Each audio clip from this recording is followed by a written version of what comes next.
Welcome into Women's Sports Update on OTN. I'm Will Clifford, joined, as always, by Colin Becker. Colin, how are we doing? We're doing great. I mean, March Madness is upon us. What a great time of the year. I mean, what more can you ask for? March, it's my favorite month, not only because my birthday's in March, but Same here. A whole lot of college basketball. You got the conference championships to start the month, and then you finish with the big dance, of course. Yeah, and we're talking women's college basketball. I'd argue this is better, this conference championship week, better than the first round of the NCAA tournament in terms of the quality of hoops that we're getting. I mean, you get some really good matchups, and I mean, we go straight with the SEC. That conference has at least 8, 10, 12 teams who are going to make the dance, but It's ridiculous. You also have 8, 10, or 12 teams that could also go all the way in the conference championship. I think it's wide open. There's 8 teams ranked in the SEC, Will. There's going to be a ranked team in the SEC that does not get a bye in the first round of the SEC tournament. That's how stacked of a conference we're talking about here. And 5 of the top 7 teams in the country, with South Carolina, Texas, Vanderbilt, LSU, Oklahoma, and I think any of them could win this tournament here. Frankly, any of them could go on a Final Four run, even end up hoisting the national championship trophy. That's how good of a conference this is. But how can you bet against Dawn Staley? Her team, South Carolina, that's my pick to win this SEC tournament. Joyce Edwards, an absolute star for that team as well. I mean, you'd be almost stupid to bet against South Carolina, but then again, I may be stupid because I don't think they're going to win that tournament because I think there's a better team in that conference. It's the 2 seed, and it's Texas. They're coming in, and they've beat 12 AP top 25 teams. Yep. That's the most since Tennessee in 2008. Tennessee also came into the SEC championship as the 2 seed.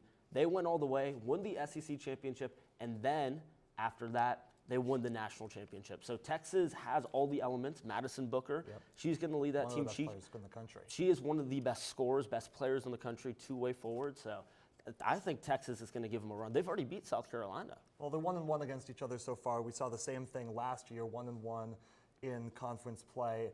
Faced each other in the SEC championship. South Carolina came out on top that time. I would not be at all surprised if that happens again here. No, not at all. I mean, you have 4 of probably the top 8 seeds in that big dance. They're going to be from the SEC. Absolutely. More likely than not. I would guess that the champion of the whole thing comes out of that conference. Yeah, but the second best team in the country, UCLA, they're in the Big Ten. Yep. And that conference is almost as deep as the SEC, if some people would say more. Yep.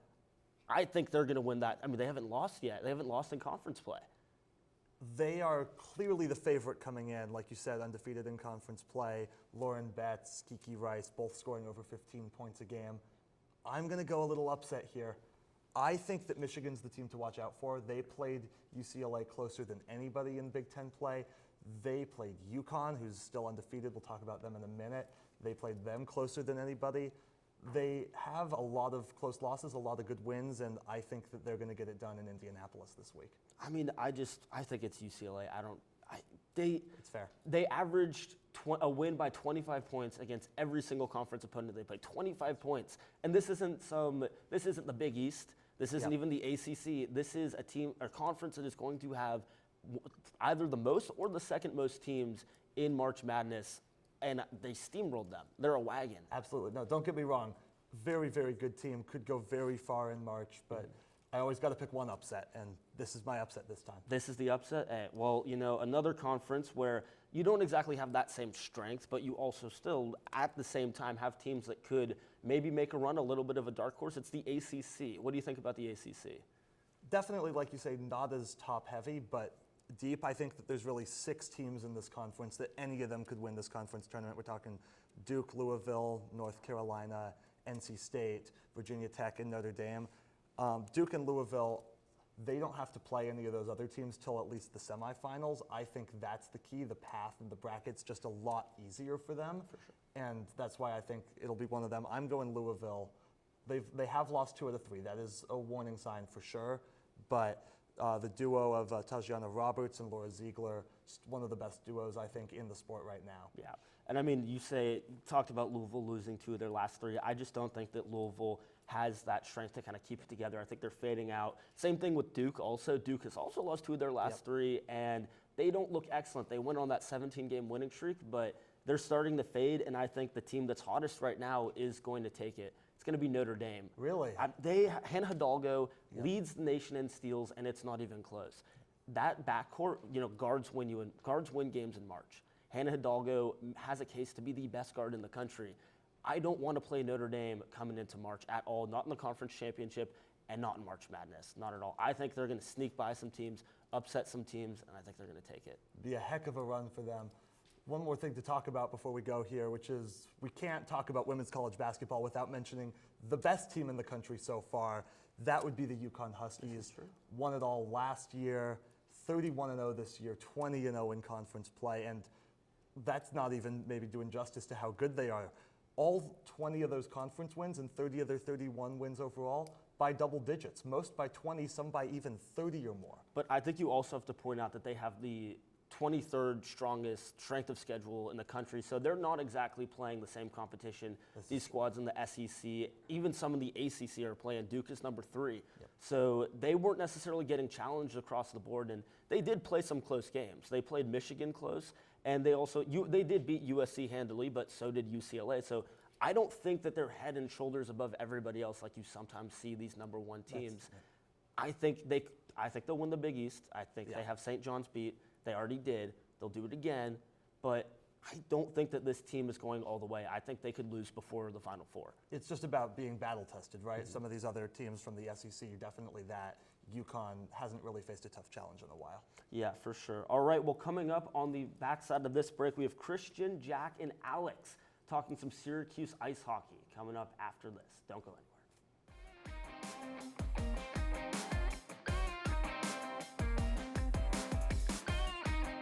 Welcome back into Women's Sports Update. I'm Alex Ferens alongside Jack Knight and Christian Erberg.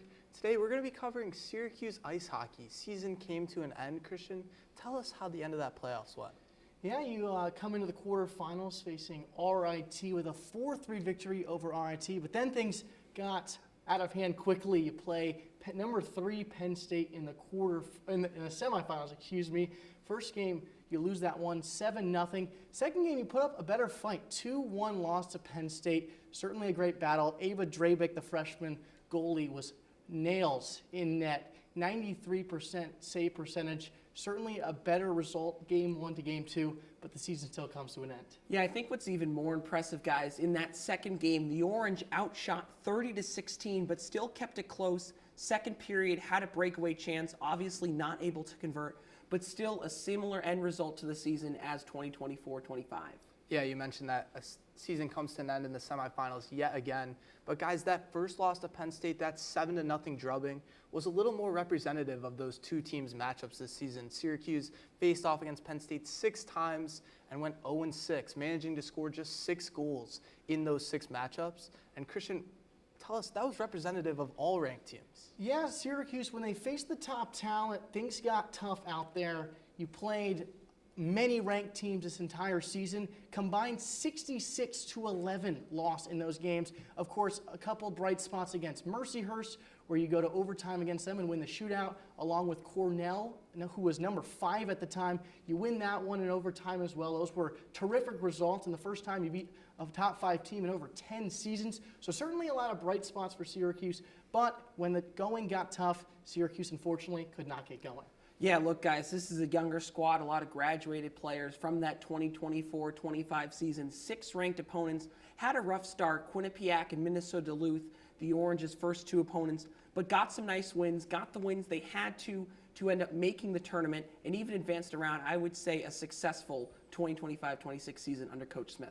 Absolutely, and this under Brittany Smith was tied for the highest win total, but 0-12-2 versus ranked opponents. What needs to improve going into next year, Christian? I think one of the things that needs to improve going into next season is taking advantage of opportunities. This season, you saw the power play converting percentage go down from 20% to about 12%. Syracuse, when they got opportunities, they did not convert, and this comes from their youth. There were a lot of youth on this team. 4 out of your 5 top point scorers were underclassmen for this year, and they stepped in big ways. But unfortunately, Syracuse had trouble converting those shots, had trouble converting on those power plays. I think it comes down to taking advantage of opportunities. Yeah, the Orange, they had 9 double-digit point scorers last season, only 6 in 2025-26, but there is hope. Emma Gennady, their top goal scorer, is only a freshman. She'll be back with SU as a sophomore this upcoming year. Yep, and 3 of those 4 you mentioned, just freshmen. So the future is definitely bright. I think that led into some of the undisciplined nature of this hockey team. 6 or more penalty minutes in 27 of the 34 regular season games. Christian, what are some other names we should be looking for heading into the 2026-2027 season? Well, certainly there's a lot of youth in this team and a lot of improvement and sophomore to junior year leaps that we're hoping to see going into next season. Jordan Bluin was another top 5 point scorer for this Orange squad, also a sophomore. She really stepped up in year 1 for the Orange. And I think an interesting part of this freshman class, along with the sophomores that really stepped up for the Orange this season, was on the road, they were actually better than when they were at home. They won 10 road games. They went 10-8 on the road this season. And when they went on the road into hostile environments, they rose to the occasion this year. That was 10 wins on the road was the most since 2014. So I think we saw a lot of resolve from this team. We saw in close games, Syracuse had 15 games decided by a goal. They won 10 of those. So Syracuse took advantage in those games that came down to the wire and really showed poise that was unlike a lot of underclass-led teams that you usually see. For me, it comes down to filling the shoes of a star. Ava Drabick taking over for Allie Kelly this year. She was phenomenal. A .922 save percentage in her first year as a starter for SU. She's going to be back. Her defense is going to be older, more veteran presence. Maybe the transfer portal shakes out well for Brittany Smith's squad, but I think Drabick is poised for a strong 2026. Yeah, and Drabick struggled in those 2 games against Penn State middle of the season as well, 11-2 and 7-1 in those. She was pulled in both those games, but Syracuse responded, and I think we could see that going into next year, responding from this loss to Penn State, moving into a brighter future. Certainly, I think this team streamed resilience this entire season. You have a lot, in women's hockey, you have a lot of back-to-backs. You have, and in those back-to-backs, the second games off of losses, Syracuse won that second game much of the time when they lost in that first game. Or like we saw against Penn State, you lose 7-0. You come back the next time, you get off the ground, and you lose 2-1, and you put up a fight against a team who's a favorite to make the Frozen Four. The Syracuse team has a lot of resilience from a youth-led team, and I think we're going to see that in the years coming. Yeah, Christian, you just mentioned it, youth. This was a young team. This was a team doubted on by a lot of preseason polls and expectations, trying to fill the shoes of older graduated senior players. But a lot of players are coming back, a lot of scorers, defenders returning, maybe an easier schedule. Won't start out with 2 top 10 teams. That's obviously a tough route. They go to the AHA semifinals. Their coach gets selected to help Team Canada. There's a lot of possibilities at Kennedy Ice Arena. Yeah, with the leadership of Brittany Smith, hopefully in 2027, Syracuse can get to that AHA championship, get over the hump, and bring a title home to the 315. That's all for Jack, Christian, and Alex. Don't go anywhere. We have Miles and Kaylin coming up next with women's lacrosse.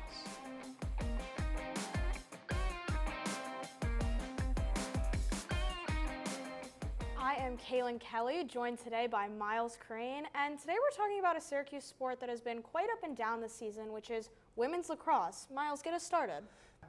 Head coaching debut for Reggie Thorpe here, and he plays the top 3 teams in the nation to open up the campaign, loses all 3 of them, 2 at home, 1 away. He lost to Maryland, then UNC, both in the Dome, and then on the road on the West Coast against Stanford. Now, last week, they played Loyola. They have a good opportunity here, and what happens, or the opportunity at hand, if Syracuse wins, it's Reggie Thorpe's first win in his era. If they lose, that makes them 0-4. This would have been the worst franchise start for the program. What happens? A 15-7 win, Syracuse over Loyola, one of their best games of the season so far, and it was a great effort on the defensive side. They kept Loyola to 13 shots over the entirety of the game, with a season-low 7 goals from Loyola. And not only that, on the defensive side, they had 7 goals alone in the 3rd quarter. Yeah, really impressive game. And then just a few days later, we saw the first ACC win against Louisville. That had some awesome defense too. No one scored until 6 minutes in on either side, thanks to Syracuse's defense. And then towards the end of the game, they scored 3 goals in the last 5 minutes to win it all, 13-10. Now let's talk more defense. In the Louisville game, 19 caused turnovers, which is a most in a single game since 2019. This marks a new program record against an ACC contender, topping the previous record from 2024. We're talking about 4 players causing more than 3 turnovers: Mackenzie Salentri, Coco Van Diver, Joey Caramelli, and Emma Muknick. Now, some players to watch, like we said before. Defensive senior Coco Van Diver. She has been named to the Tewaaraton Award watch list, which is one of the most prestigious awards in lacrosse. And in the Louisville game, she caused 4 turnovers, putting her at 8 for the season. Another player to watch is sophomore Molly Guzik. She had a career-high 4 goals against Louisville and 3 goals against Loyola. What are we looking at for the future, Miles? Yeah, so tomorrow, for Tuesday night, your Orange hosts Cal, another ACC opponent on the year, another unranked opponent, another great opportunity for a win in Reggie Thorpe's column. This Cal team's coming off a 16-7 loss against Duke, the number 24 ranked team in the country at the time. And they never led the entire game. So if Syracuse wants a chance to really step on the gas pedal this season, it's going to be now. I mean, and they have the perfect opportunity. This is a team that's never beaten Syracuse before when it comes to lacrosse play. They're 0-3 all time, with their last game being an 18-6 victory in favor of the Orange. Now, Cal senior Courtney Wong, she has 26 points so far this season, 13 points, 13 assists. So with the talk about Syracuse's defense, that's one of the players you have to watch out for. Another one, junior Emily Moe. She's had 16 points on the season, 12 points and 4 assists. So when it comes to that defense, those are the 2 they want to key in on. Yep. Thank you so much, Miles. We're looking for an exciting head of the season. This has been OTN's Women's Sports Update.